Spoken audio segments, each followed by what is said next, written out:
Hello children of class 4. Today we will read the rest part of the story of Elizabeth Blackwell. Till yesterday we read how Elizabeth's interest in medicine was sparked after her friend fell ill and remarked that had a female doctor cared for her, she might not have suffered so much. But the road to becoming a doctor is not an easy one. In spite of many difficulties, she decided to become a doctor. Now move to the further.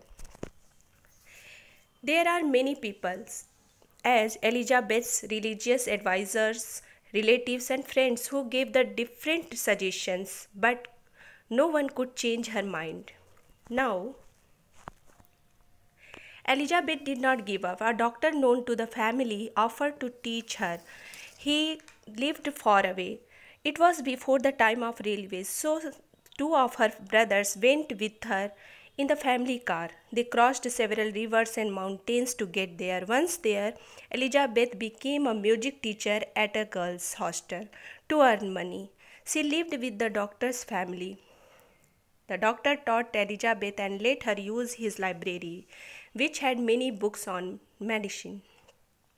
In the summer of 1847, Elizabeth applied to many medical colleges in the country, but no college accepted her application. So people were afraid that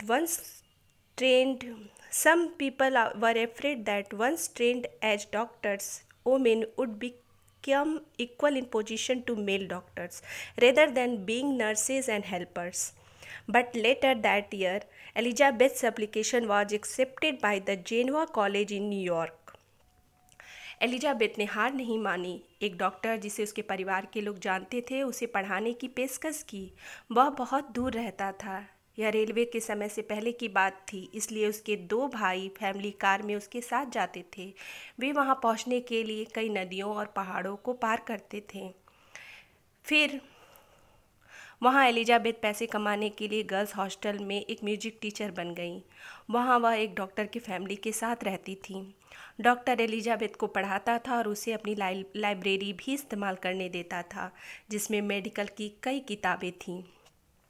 1847 की गर्मियों में Elizabeth ने देश के कई medical कॉलेजों में आवेदन दिया, लेकिन किसी कॉलेज ने उनके आवेदन को स्वीकार नहीं किया। कुछ लोग को डर था कि डॉक्टर के रूप में यह प्रशिक्षित महिला नर्सों और सहायकों के बजाय मेल डॉक्टरों के बराबर हो जाएगी। लेकिन उस साल के बाद में एलिजाबेथ के आवेदन को न्यूयॉर्क के जिनेवा कॉलेज ने स्वीकार कर लिया। On her first day at college, Elizabeth didn't know where to buy her books from and how to get to her classes. Her classmates were surprised when she finally walked into class. They had thought that her application was a joke by students of some other medical college. Nobody could believe that a woman really wanted to become a doctor. College के पहले दिन Elizabeth को नहीं पता था कि उसे किताबें कहाँ से खरीदनी है और क्लास में कैसे जाना है। उसके सहपाठी आश्चर्यचकित थे।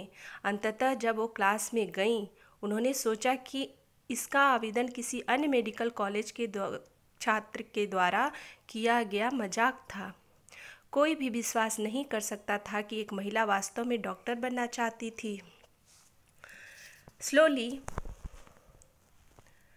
Elizabeth's classmates accepted her and were helpful to her. They wanted her to succeed. Dr. Lee, the person in charge of department in her college, said to Elizabeth that the first woman studying to be a doctor would encourage other women to study medicine. On January 23, 1849, Elizabeth Blackwell, at the age of 28, became the first woman in America to be awarded a medical degree. However, no hospital in the country wanted to give a job to a female doctor. She went to England the following year. She began working at a hospital there and became the first woman doctor in that country. धीरे धीरे Elizabeth के सहपाठियों ने उन्हें स्वीकार कर लिया और उनकी मदद भी करने लगे। वे चाहते थे कि वो सफल हों। डॉक्टर ली, जो एलिजाबेथ के कॉलेज में कॉलेज में एक विभाग के प्रभारी व्यक्ति थे, एलिजाबेथ से कहा कि एक डॉक्टर बनने के लिए अध्ययन करने वाली पहली महिला अन्य महिलाओं को डॉक्टरी पढ़ाई के लिए प्रोत्साहित करेगी।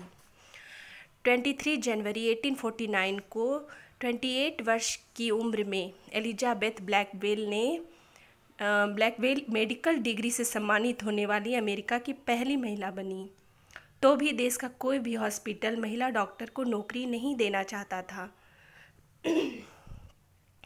फिर वह अगले वर्ष इंग्लैंड चली गई। वहाँ उन्होंने एक हॉस्पिटल में काम करना शुरू किया और उस देश की वह पहली महिला डॉक्टर बन गई।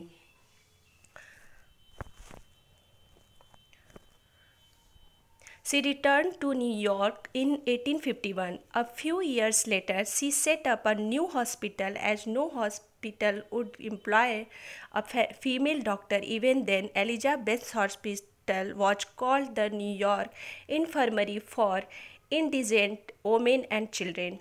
It stands to this day. By 1857, Elizabeth's younger sister Emily had also become a doctor. She joined her sister hospital. They worked very hard, and in 1868 they started a women's medical college in their hospital. This was the first women's medical college in the United States. 1851 में वह New York वापस चली आईं। कुछ सालों बाद उन्होंने एक नया अस्पताल स्थापित किया, क्योंकि कोई भी अस्पताल महिला डॉक्टर को नियुक्त नहीं करेगा, ऐसा सोच उन्होंने इस हॉस्पिटल की स्थापना की। एलिजाबेथ के हॉस्पिटल को ज़रूरतमंद महिलाओं और बच्चों के लिए न्यूयॉर्क का अस्पताल कहा जाता था। यह आज तक कायम है। 1857 तक एलिजाबेथ की छोटी बहन एमिली भी डॉक्टर बन गई। वह अपनी बहन के हॉस्पिटल में शामिल हो गई। उन्होंने बहुत कड़ी मेहनत की और 1868 में उन्होंने अपने हॉस्पिटल में महिलाओं के लिए मेडिकल कॉलेज शुरू किया। यह संयुक्त राज्य अमेरिका में पहला मेडिकल कॉलेज था। In 1869, Elizabeth handed over the running of the hospital to Emily and returned to England. She remained busy writing books and giving lectures till she passed away in 1910. The United States Postal Service issued a stamp in her honor in 1974. With her never say die attitude, Elizabeth Blackwell had opened doors for women to become doctors. 1869 में Elizabeth ने Emily को hospital का संचालन सौंप दिया और England वापस चली गई। वह 1910 में गुजरने तक किताबें लिखने और लेक्चर्स देने में व्यस्त रहीं। संयुक्त राज्य डाक सेवा ने 1974 में उनके सम्मान में एक डाक टिकट जारी किया। हिम्मत न हारने की प्रवृत्ति के साथ एलिजाबेथ ब्लैकवेल ने महिलाओं के डॉक्टर बनने के सभी द्वार खोल दिए।